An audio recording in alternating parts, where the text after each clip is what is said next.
Good morning, ladies and gentlemen. My name is Mohit Khattar, and as Anish introduced, I head the Gravis Foods business. We are better known as the master franchisee for Baskin-Robbins in India and in the SAARC countries. I have with me today a very, very distinguished, accomplished, experienced set of panels. It's like a dream panel to discuss the topic that we have on hand. As you all know, there was a point in time, maybe a couple of years ago, when businesses were largely restaurant and QSR businesses were largely offline. And the online part was, just about, it was like a minor distraction, possibly not a core part of the business. What has literally happened over the last 2 years, not only has online contribution to total businesses grown very rapidly, almost exponentially, I think what has changed dramatically is the fact that today customers have come to expect very unified experiences across, both online, both experiences as well as a level of personalization across both online and offline businesses. But that obviously puts a lot of pressure on the business holders and how do they really give that same level of experience and convenience while holding on to their profitability.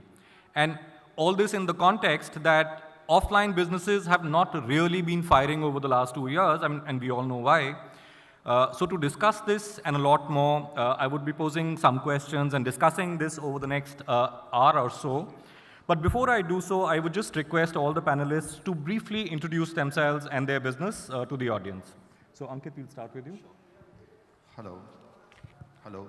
Hi, good morning, guys. I'm Ankit Patel, partner and CEO at the Belgian Waffle Co. We started the company with very modest and humble beginnings back in 2015 with our first store at Inox. And today have transitioned into 300 operational outlets across 70 cities in India. We follow a hybrid model of having company-owned stores as well as franchised. I'll just keep it short, so yeah. Hi, morning everyone. I'm Anurag Katriyar. I am the founder and managing director of a company called Indigo Hospitality. And if I talk about my company, 20 years ago, it started as a company which started the first fine dining outside a five-star hotel. And last week, I have announced my first, what I call complete delivery and takeaway kitchen. So it's a journey from fine dining to QSR. That's how the world is moving, perhaps. Thank you. I also happen to be the president of NRAI for last 2 years, and now I'm a trustee at NRAI. Thank you. Good morning, everyone. I'm Chaitanya Chitta. I'm co-founder of Slay Coffee.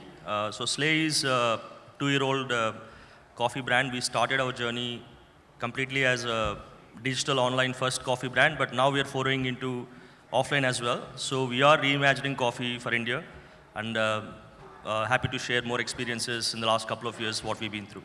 Thank you. Hi, I'm Kabirjeet Singh. I'm the CEO and founder of Burger Singh. Burger Singh is right now the 3rd largest burger brand in the country. We've got about 55 live outlets as of this morning. We've got about 8 in fit-outs. We're predominantly a North Indian phenomena, so you'd not see any of our stores in Bombay now or in the near future. Happy to be on the panel. Share my views. Hi, my name is Mohit. I work with Bharti. I head retail for Bharti Reality. We are running a commercial portfolio of over 6 million square feet as we talk. And we are coming up with another 12 million square feet portfolio in Aerocity, where the work is just going to start by another 2 months from now.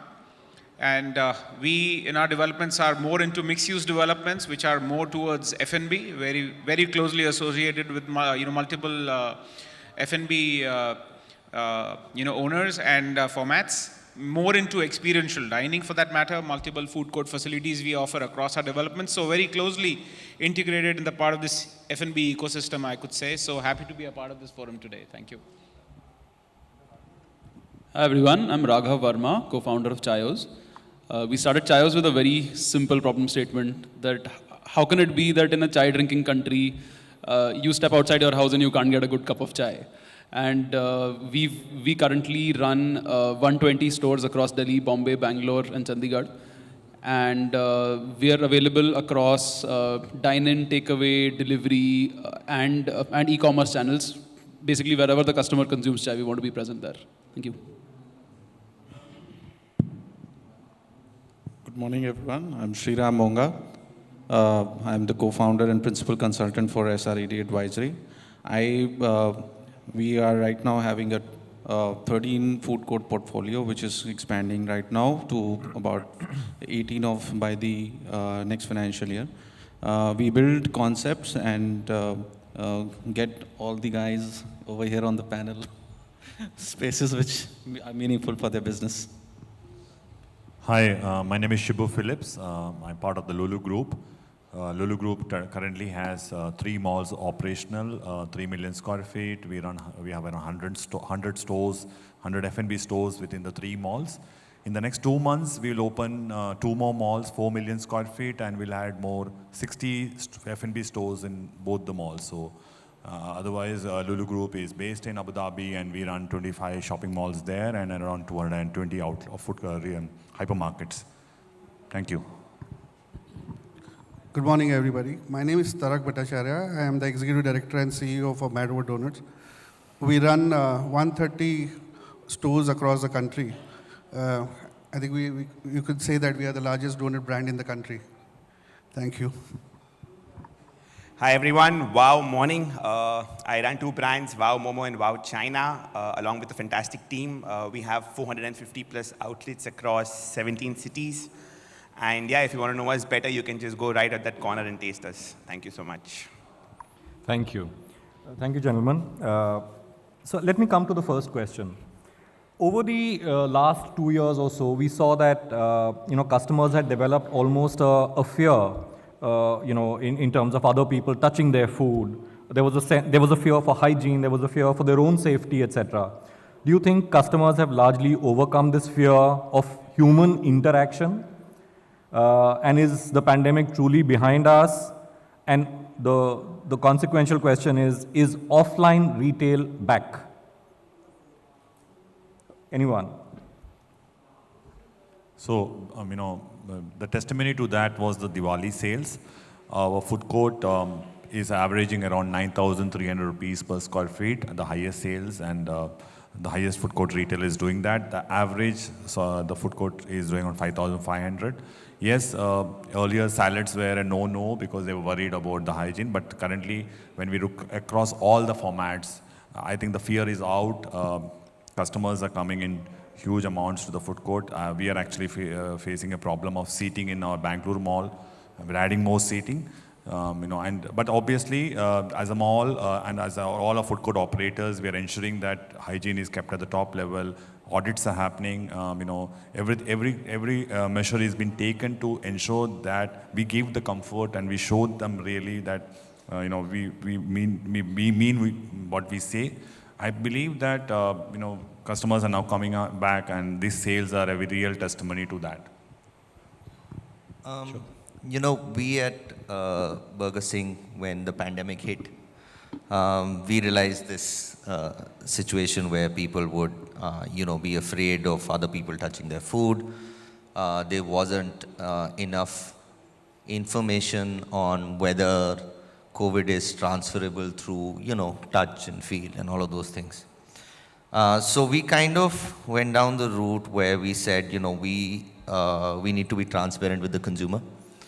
So what we did was we set up a system where, if you placed an order online, you could go to our website, you could put your order number in there, and you would get a live feed of your order being made in our kitchen. And when the guy would dispatch your food, he'd press the button and the live feed would go away.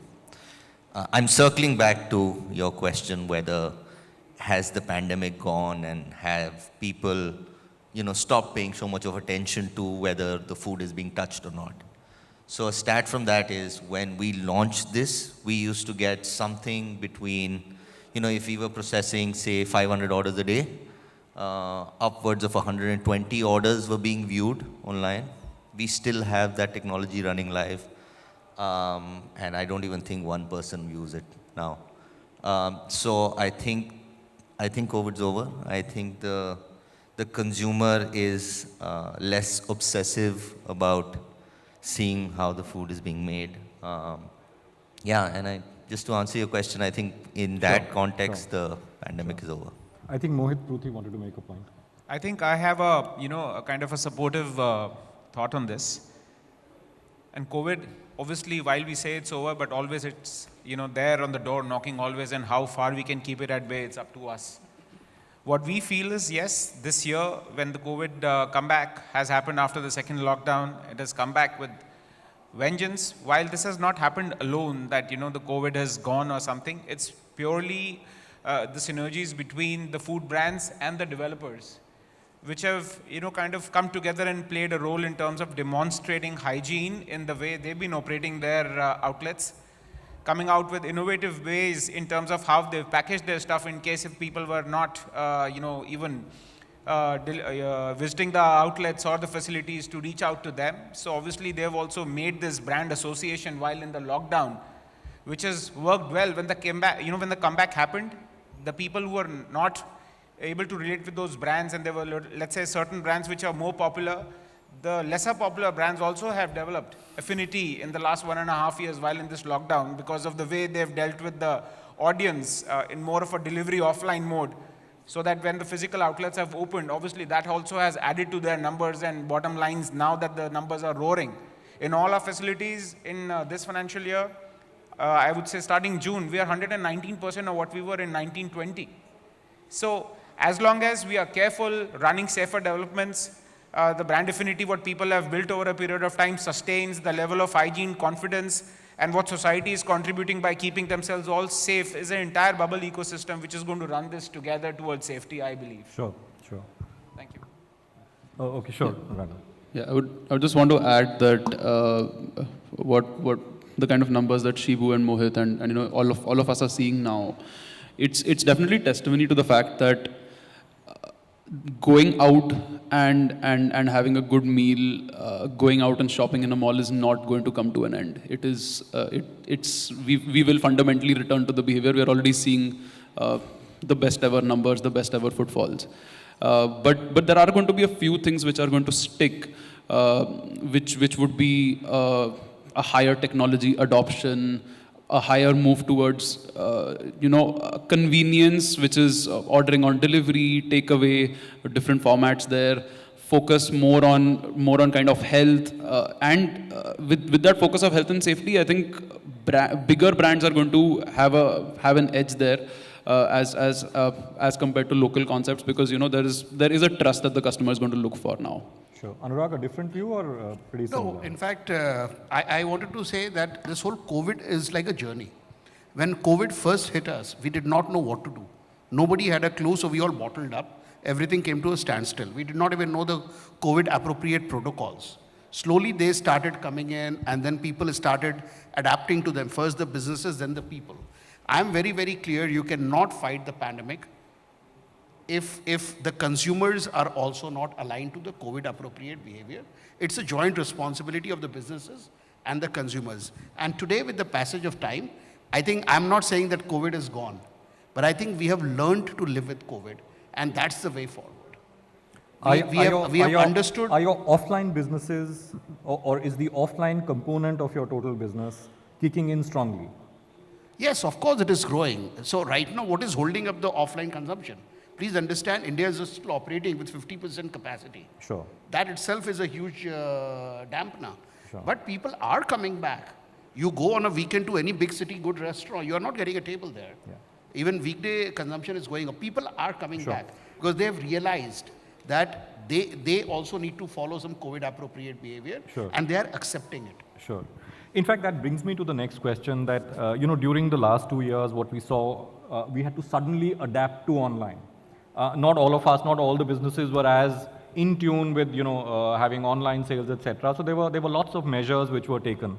And then suddenly you discover that there were a whole new set of parameters that the customer was looking at for online delivery, whether it was speed of delivery or the way the food was packaged, etc., etc. And there would have been millions of other such small and big learnings that you would have had along the way. So maybe you could throw some light on learnings that are going to continue to stay with you over the course of the next couple of years as you build your businesses. I'll take that. Yeah, you can take that and then you can pass it on. So I think the way I see is this whole thing is still crystallizing itself.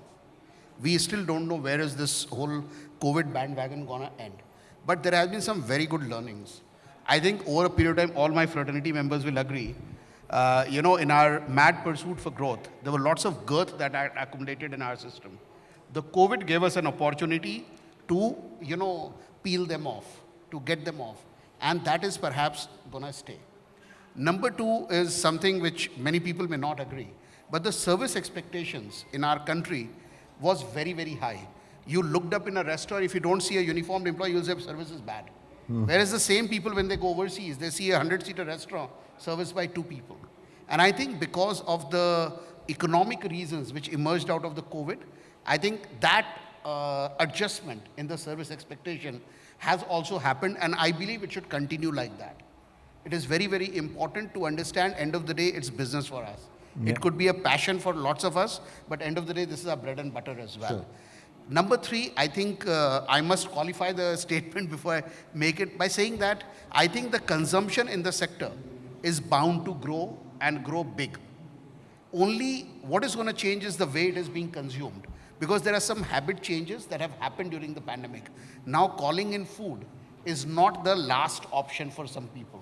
It is also a preferred option. So I think businesses will need to adapt to that.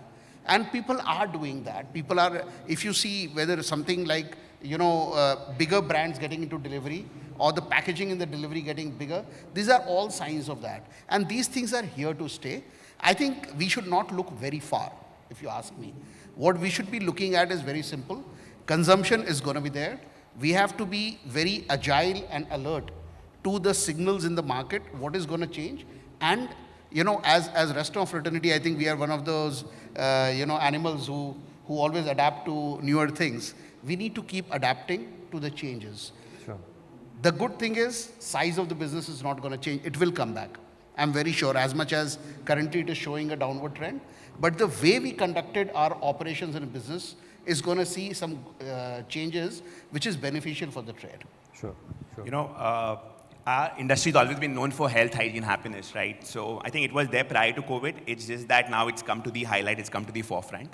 But what COVID did, it gave us a pause, right? Like I say, adverse times calls for being diverse, calls for being resilient. For many of us, our existence was in question, right? Larger brands, larger overheads, how do you survive, how do you revive, and how do you grow? And if you go in hindsight now, every category leader has found a way to revive, survive, and grow, right? I mean, in our case, prior to COVID, we would do just 1.5 online orders. It was just 20% of our business. Today, it's 7 lakh online orders. It's become like 67% of our business. So there's been a major pivot. We've learned to go lean. We've now become rather more profitable than what we were to a large extent. And maybe we've readapted, reinvented the business. So it tested our agility.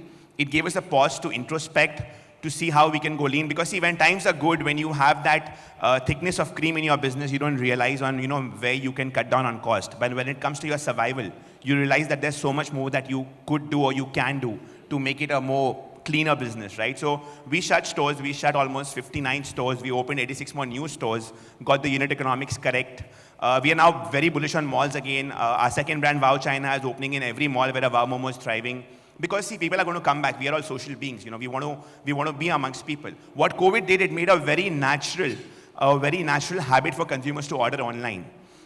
Which had we done it by ourselves, we would have had to burn a lot of money. Even now in COVID, we had to burn money in losses, but that natural habit has come in. So the overall pie has gone up. The overall business has definitely gone up. Consumption will go up. I mean, in the US, people order almost 50 to 60 meals every month online at home compared to the 90 meals that they have. In India, it's only 6. So we have a long, long way to go. We have a very long horizon. And the first 2 months, people were very, very cautious, right? Business was coming back very slowly. Delivery was not happening. And then Domino's, for our fraternity, it's a role model brand. They came up with a campaign. How we prepare our food with safety. I think it was a big eye-opener for the audience, for the consumers. And I think brands that have built a goodwill over years, that have built that trust over the years, are the brands that have been rewarded because they have seen consumers coming back with vengeance because the consumers trust those brands. So the goodwill that we built over years, we've seen that shift to delivery. We've shifted that. So, delivery was omni-channel. I think now it's become multi-channel. People have done newer things. People have done cloud kitchen. People have got into a digital interface. I know brands that are serving one Chinese cuisine and creating another Chinese brand only for online, and serving two brands, being visible in two segments online. So a lot of changes to the business mechanism, learnings, new opportunities. I think in a way, apart from the deadly deaths that we saw, and all of us have got someone or the other affected, I think COVID was in a way a blessing in disguise, if you have to look at it from a professional perspective. It made us rethink Revive. Sure. Tarak? Yeah, for us also, I think as a brand, I think it gave us opportunity to actually grow, if you ask me. So consumer started going to the brand who were giving them hygiene, safety. They were talking, initially when it all started, they were talking about hygiene, safety. All the brands were talking about that. And those brands, as Sagar said, the brand which had developed over a period of time, that fraternity of people, the trust, etc., gets awarded. And exactly same happened during the COVID times, where we actually started telling people what we are following at the stores, how we do the stores, how we do the food, etc., how it gets delivered to the consumer. I think that helped big time. For us, especially, I think in the US, for example, the donut category is like the 4th largest growing category. Here, it got an opportunity during this time, and it has helped us that way. I think from being a niche segment, now slowly it is going to that consumer segment where people have started endorsing the brand, endorsing the product. So I think it has helped us that way. It was actually a blessing. One of the things that always boggles my mind. Fortunately, I'm from an industry where all you need to do is to scoop a product, and it's all ready. It's simple. We all know that when a customer is online, if a delivery takes more than 30 minutes, the chances of you getting that click is very, very poor. Yeah. For businesses that have to actually prepare food, this would be a huge challenge. So, would you like to share some insights on how you have kind of, worked around this, or what have you done which meets this criteria? So maybe, Chaitanya, you want to take it? So before I come to that question, just answering the earlier one, if you look at the opportunity, food in general is bound to grow. Then we have the newer formats, either online or experiential, all of that. And then COVID obviously came in, sort of, changed the entire paradigm in terms of how we go about. In our case, it's slightly designed to be pre-COVID. We started Slay as a out-of-cafe, great coffee that customers can order on the go, online, at home, wherever it is. So our entire approach in terms of, the product or experience or the packaging was sort of, already in compliance with COVID. So that kind of gave us throughout the pandemic, even during the peak of wave 1, wave 2, we operated 100% of the time across all 160 of our locations. So what we learned during that process was, the behaviors also started to emerge, and quickly customers obviously started to demand more in terms of safety, hygiene, or any of the product or packaging or other experiential things which are going to stay, obviously. So coming to your earlier question, so in terms of online, the metrics matter. So the kitchen prep time, the delivery times, the customer rating is a combination of how great the product is and how timely, efficiently it's delivered. So there are a lot of technology that we put in use to track it at an order level, at a customer level, and that's going to only increase further, and it's going to, great opportunity for brands to innovate on that front quite a bit. Sure. Ankit? So, they say necessity is the mother of all inventions. And honestly speaking, this whole transition from offline to online is something that probably kicked in December 2018 when Zomato had launched one of its first offers. And then gradually over a period of time, we've been seeing the share of online constantly increasing. And then of course, COVID hit and 100% of the business was online. Now, when these things are happening, when we started the whole business model, we had thought about it like, freshly baked waffles, and there's a whole aroma to it. And when people are walking inside, it's a great customer experience. But when we started seeing this whole transition, it was time to go back to the drawing board in terms of how do you rework your product, how do you rework your packaging. Today with online, you have a lot of data, so how do you mine that, and what are the key metrics that you want to track? So one of the things that honestly we did, which probably augured really well, was we went back to the drawing board on the recipes of the waffle itself. because Indians normally like crunch. And one of the things that really sticks up for us is that our waffles are crunchy on the outside, but yet soft on the inside. But now with delivery, this product doesn't last for more than 15, 20 minutes. So it's just that, if more and more people are going to order online, it's just going to be a very dilutive food experience. So we went back, reworked the entire recipe for the waffle, ensuring that it lasts better in terms of delivery. We reworked our packaging to make sure it lasts better for delivery. We used a lot of data from Swiggy and Zomato that they shared with us, in terms of, they have several parameters like Mark Food Ready and how do you ensure speedier deliveries. So we reworked our entire processes to suit delivery as a business model. And most importantly, we tried to see how we can probably use technology in some way to rework a lot of operations that we do, both, at the back end as well as at the front end. So I think delivery as a business is here to stay. Today, I think delivery almost accounts for 60% of our business. And yesterday I heard Akash also saying, for Domino's with 1,400 stores, 2/3 of the business comes from delivery. So it's just important for brands to innovate and rework their entire processes and their products just to make it a better suited experience. But I think this hybrid model of offline and online is here to stay. And it, in fact, has made the business models even better. Sure. Just want to, small. All the operators and the partners actually did, changes in the product. We, the infrastructure providers, also got it. We were just having around 100, Swiggy orders or all in the mall coming and taking. And at the peak of the COVID, we saw that jumping up to 5,000 when our hypermarket started doing Swiggy deliveries and foods. Suddenly, we had to cope up with the whole bike coming, and like you said, they couldn't wait. They were so then we made adjustments to that. Then we realized that customers are coming to the hypermarket. They also wanted the food partners' food. So we went to the all our food court stores, our restaurants, took their menus, developed a QR code, put it across our parking. Customer can scan the QR code, look at the menu, also order the food, and then enter the hypermarket. And by the time they're coming out and walking into the thing, the food is ready at the exit point, and then pick it up. So it actually made the mall guys also think and say, how can we now support back? So there are a lot of things. I think the mall also started doing things to ensure that the industry survives. Interesting, very I interesting. would like to add something. I think from the perspective of the way there is a sheer bit of transformation from in the time from the consumer side and from the food service side as well. On each and every level, from where the food is getting prepared and reaching out to the customer's table or customer's home, it is kind of transformed now from the way it was pre-COVID. So packaging, the way it has been prepared, the whole journey of the dish coming to your place or your table has completely changed. Everybody has pointed out and fixed whatever was to be fixed in terms of hygiene, in terms of from the food service point of view, but from the customer point of view, he is also more educated about hygiene. So the moment he gets his food, he also needs it in a certain way, which gives him confidence that, okay, this is edible in the right form, in the right way, and it's been prepared in the same way.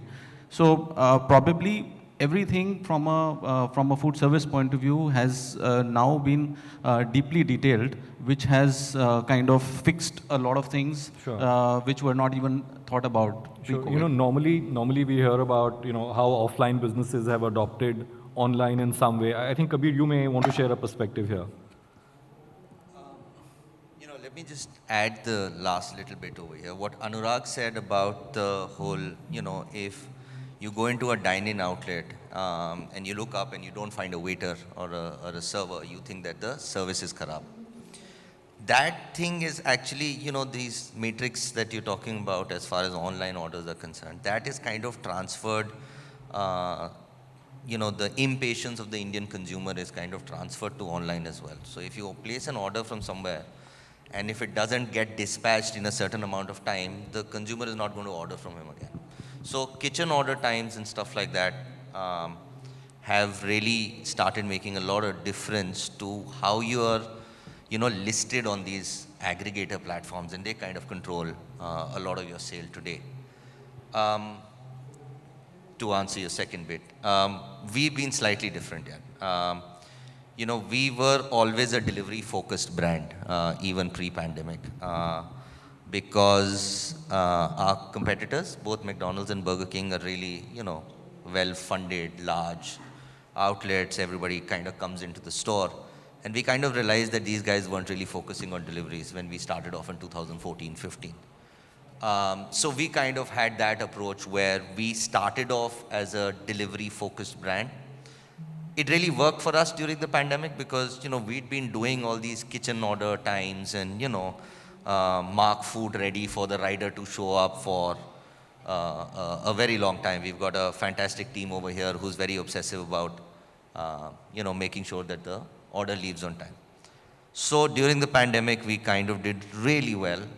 In fact, there are some brands like Zoom and all for which COVID was friendly. I think we can categorize ourselves in that segment. But now what has started happening is we've seen consumer demand come back. And, we were always a high street brand or a cloud kitchen brand because we deliberately didn't go into malls because in my mind, brands are not built in a mall, they're built outside and money is made in a mall.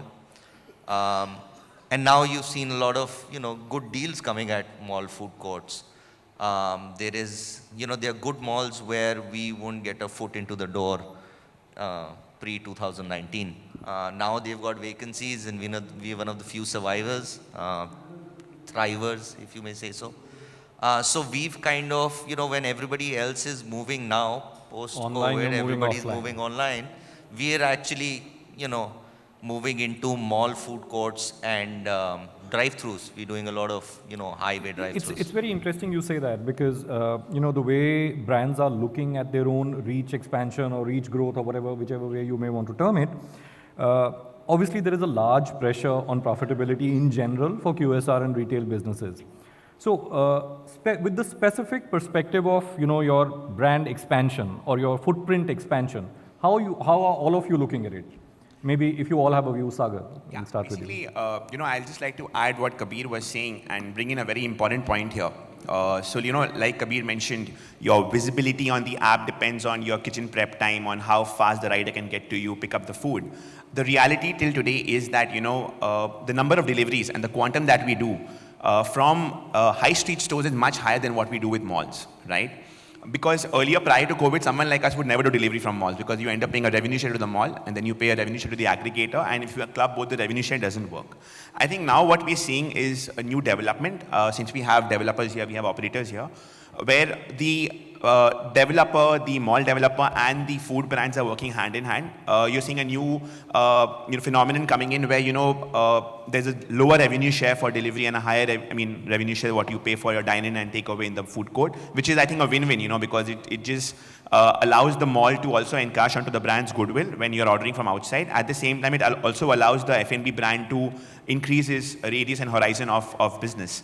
The other thing that I'm seeing happening, and I hope it happens with many malls, although it's been a very slow progress, but my feedback as an operator is that many malls have, they're happy that they're getting delivery business, but the infra for supporting a F&B operator or many F&B operators doing delivery from that mall has not yet been created. I mean, in many malls, you have to have your own personnel going down 4 floors, giving the food packet to the rider and coming up. In many malls, obviously, Swiggy, Zomato guys are not allowed. But, going forward, if malls are designed in a way or food courts are designed in a way where, there's a separate area for the delivery riders to come and pick up the order because, you have a separate person in the food court which can be a part of the CAM, picking up orders and going down and providing it to the guy coming and collecting the order from Swiggy, Zomato, or from your own delivery fleet. I think it's just going to make it more, it's going to take up the quantum of business for both sides. So I am seeing many malls thinking on those lines. There are a couple of malls who are designing areas where the riders could wait. So a lot of changes in infra is also happening. But with regards to expansion, I think the very fact that, now that, customers are coming back.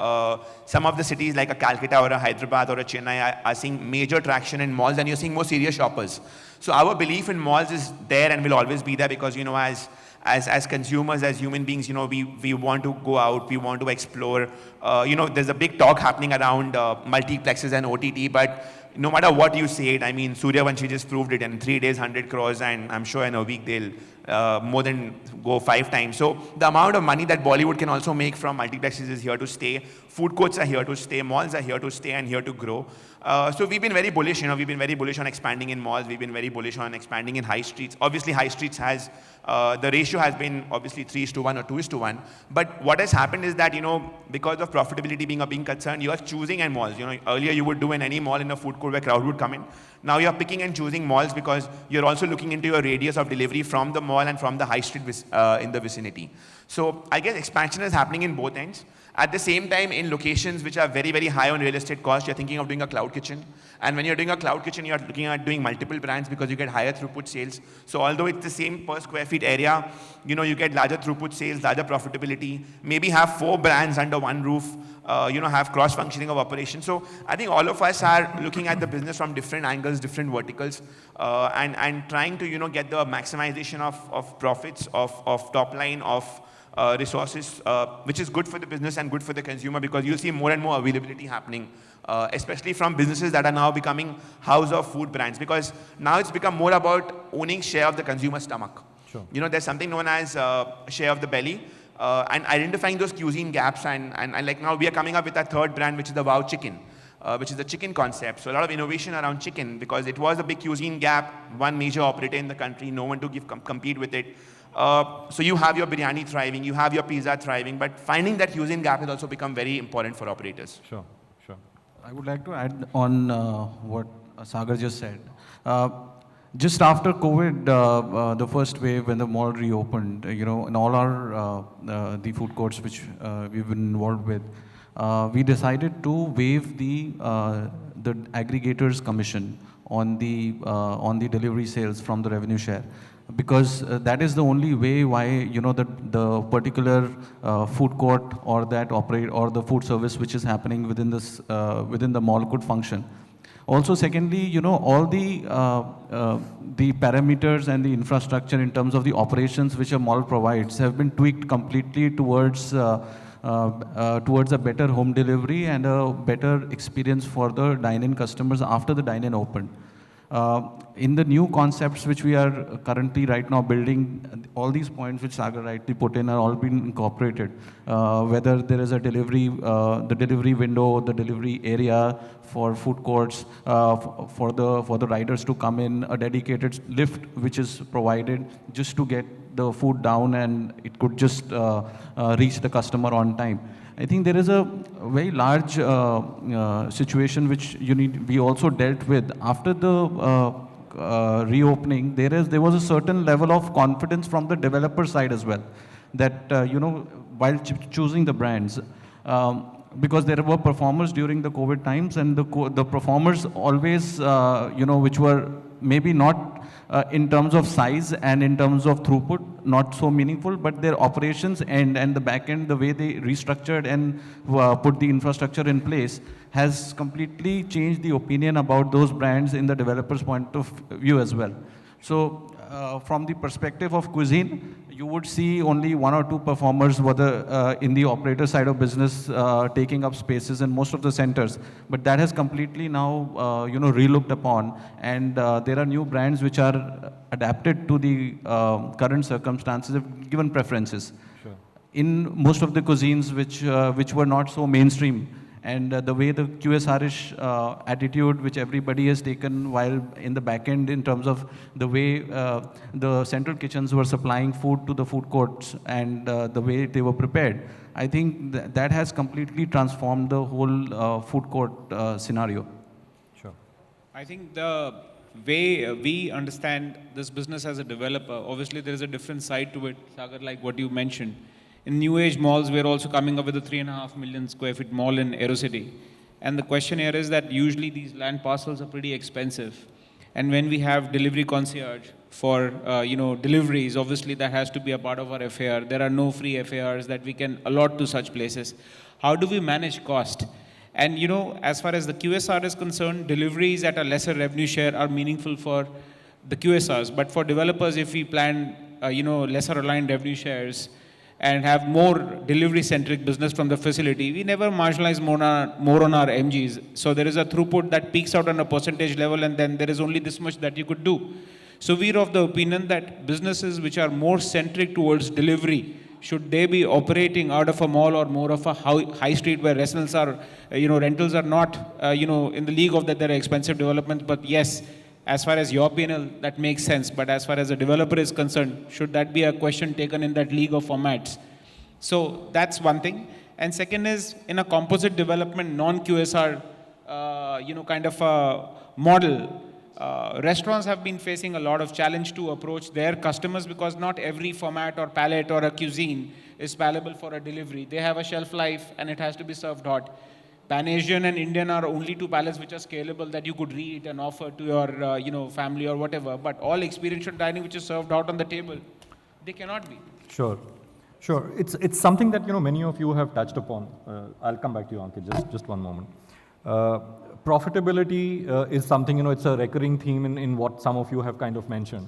And obviously, it's something that, I also hear very, very frequently from different business heads. In retail, in QSR, profitability is a big challenge. Specifically now with online grabbing such a large share of the business, if 60% of your business is coming from online and a large commission has to be paid to the aggregator platform, it leaves you with very little money. Or your franchise partners with very little money.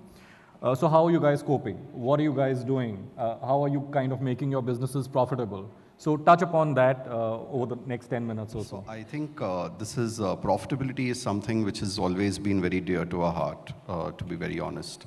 Because we are a very bottom line focused organization. We've always believed sales is vanity, profit is sanity, but cash is reality, and that's what helps you grow. Frankly speaking, with online coming in, we've seen a lot of erosion of profitability because of this whole commission overhang which Mohit just mentioned. And as a result of which, what happens is that it's time to again go back to the drawing board and think through how you want to do it. Just to give you an example, like for example, the city of South Bombay. Now earlier at some point in time, if we had only online and, only walk-ins, then each store was catering to a certain audience, especially if you are an impulse purchase. And you needed a large, far more larger number of stores to cater to the same audience.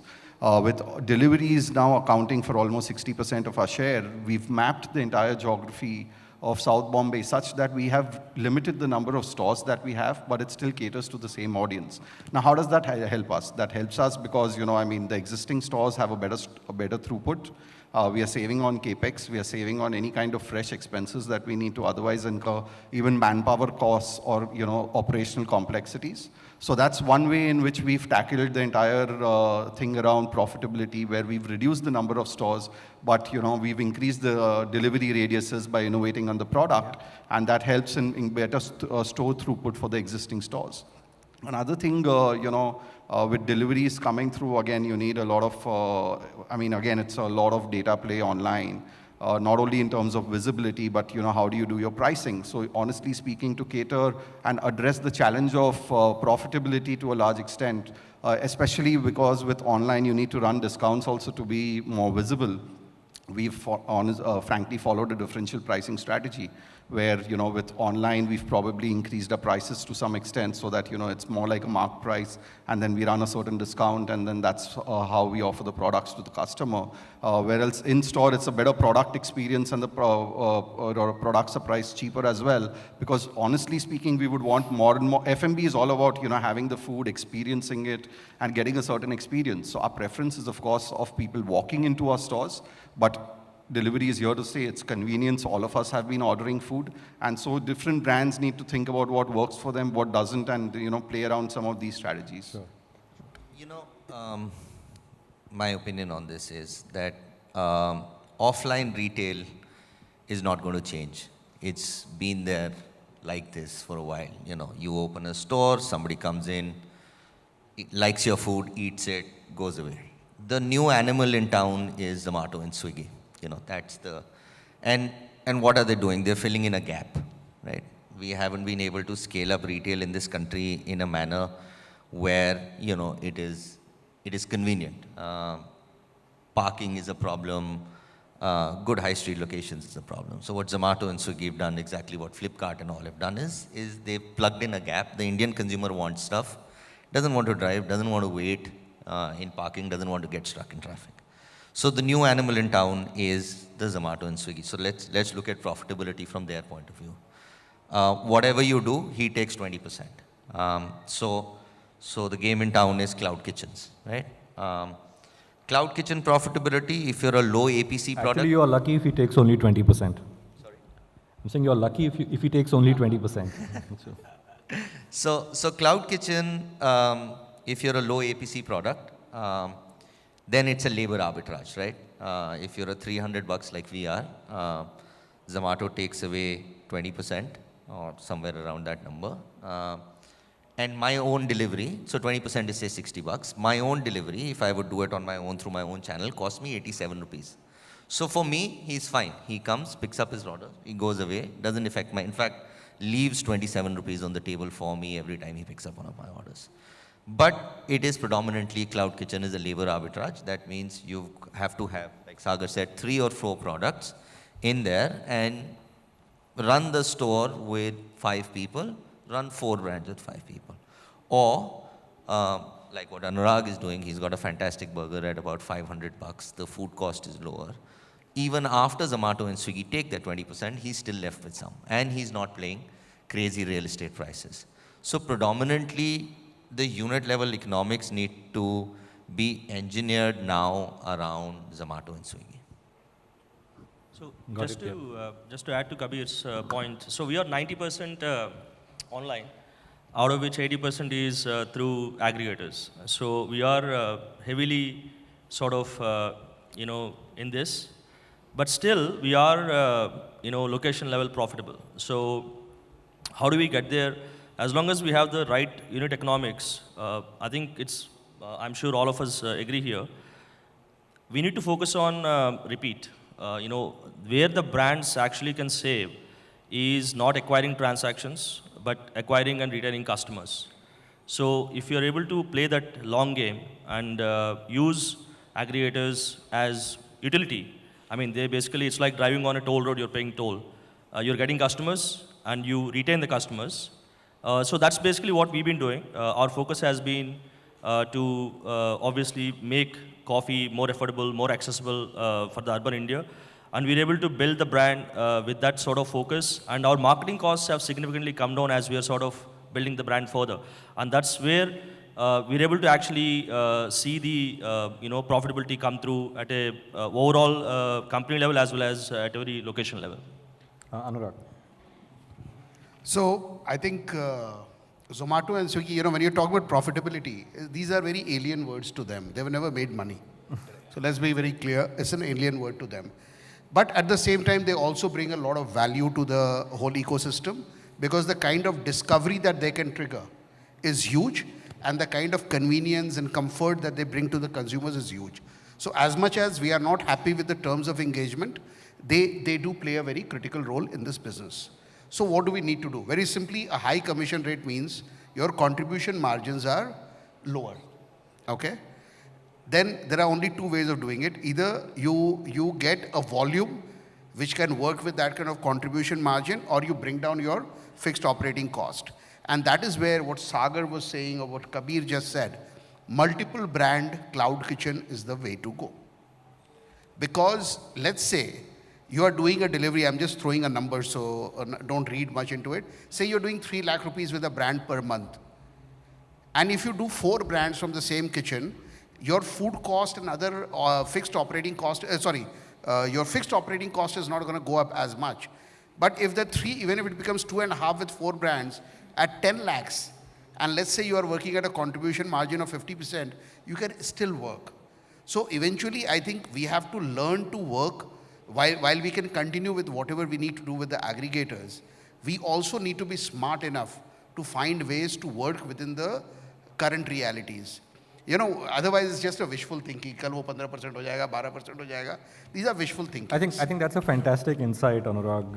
Opening multiple brand cloud kitchens from the same kitchen to kind of apportion your costs. So you're already opening, you said a 3rd brand, right?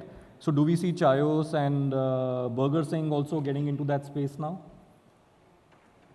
We're in a very competitive market with the McDonald's and the Burger King of the world. So we want to remain focused on, kind of chasing the big boys down.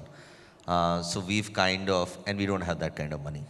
So what we've done is we've kind of built system and processes over the last 2.5 years. And we're kind of going down the subway route to chase them down. So we're doing a fairly aggressive franchisee play, predominantly in North India.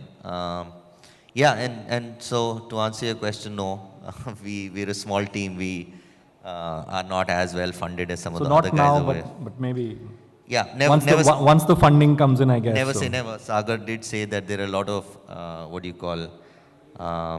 cuisine gaps. He's chasing down the KFC model, but if you look at Momos as a segment, he's the only big player, to be honest. So that's a consume. Kabir is selling momos Kabir is selling momos in Burger King. No, but you know, We recently saw Momo Pizza as well from Domino's, I guess. So. Yeah, so From Pizza. Everybody's I'm chasing sorry. you down now, Sagar. yeah, so again, Pizza Hut had approached us to do the property together, the Momo Pizza. But somewhere we felt that, we wanted to keep our for us, it was more about keeping our brand ethos to ourselves and, let's create it ourselves. So if we ever have to create a Momo Pizza, we'll do it in a very different manner. But they've done a very good job. I think innovation is here to stay in the F&B space. It was before COVID, it's going to be there after COVID. But I just want to add a couple of things to what Anurag sir was saying, that, you do have the commission cost, but, with delivery, you have a very high packaging cost. But we have to keep in mind that, India is a deal-centric market. Whatever sells online comes with a deal, right? So your food cost also goes up because, what you idly sell in a retail store or in a mall does not go with a discount. So your food cost also goes up. So delivery, in a way, does become a very expensive kind of a mechanism. And I'm someone, maybe I'm wrong, but I'm someone who very, very largely believes that cloud kitchen is still, to me, somewhere a large bubble. I think it's going to be more of a hybrid model because, you need to have that people coming to your store also. It just cannot be only delivery. It just cannot be only offline. I think it has to be that right mix. And if you look at Jubilant over the last 14 years with Domino's, it's been a good 60-40 or a 50-50 ratio. And I think you will see most of the brands having that hybrid model of online and offline. And that's why, whether you're operating in a food court or not, again, coming to Mohit's point, if you are a prominent brand in the food court, you are going to get the delivery demand. It's not about you wanting to do it or not, but if you're listed on the app, people will order from you. Absolutely. And then if you have to pay commission to the mall and a revenue share higher to the developer, you can't make money. Your maths goes into, beyond 100. So I think it's here to stay. E-commerce is now the commerce. We have to accept it. Whether it's even getting people to your store, you have to use e-commerce. I mean, the amount of spends that most of us do now in digital. I mean, digital media has become ATL for us. I mean, we've never done hoardings. We've done hoardings, we've done press ads, we've never done TV. I think we'll never do TV. I think it's going to be Instagram and YouTube going forward. So that's what the new scenario is, and that's reality for most of us. I think one thing quickly that we've seen as a trend emerging in the US as well is that all these platforms have integrated more aligned services on the lines of liquor being kind of delivered at the doorstep from these formats only. Pharmaceutical products and grocery also added to these line of deliveries, and hence the overall commission percentage of the cost has also come down using the same platform. Maybe India would imbibe that model soon. in India, excise is state subject. Maybe that Every doesn't work state that has way. a different rule, so that's not going to work. We had discussed about this a few years ago. It's very fragmented. But one final point, Mohit, on this is, while we talk about growth, how to bring back people, I think somewhere we have to also bear in mind a very basic thing. In our pursuit for growth, we should not be taking our eyes off the quality of what we do. There is somewhere I think can that's see. fundamental. That's absolutely fundamental to the business. It is something very fundamental, and I can see some very established brands losing their focus there. We cannot do that. But at the same time, on the other side of this spectrum is the fact that if you need to grow at a larger pace, you need to go back to a food technology service provider who is giving you a solution which will help you grow faster. If Sagar has to make all his momos in-house, he will go mad. I'm sure he has outsourced it to a third party or he has set up his own factory. So no, what I'm saying is you have to adapt to the food technology to really scale up in a big way. Yeah, otherwise you will not survive. But it's very, very important to not take your eyes off the product quality. Thank you. Absolutely. So I think that's all we have time for right now, unless anybody has any final comments. So what we gather from the panel is that in general the pandemic seems to be already over. They're very, very bullish on growth, looking at opportunities very sensibly, very cautiously, but planning to expand their footprint, to grow both in standalone as well as in mall spaces. And something very fundamental that Anurag mentioned, that must keep the eye on the ball, do not compromise in your quest for growth, do not compromise on product quality, because that's fundamental to the business. So that's all that we have time for now. Thank you very much. I'll open the house to questions from the panel if you have any.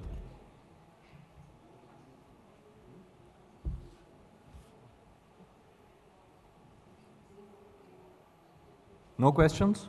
Everything was crystal clear, I'm sure. Yeah. Thank you very much, gentlemen.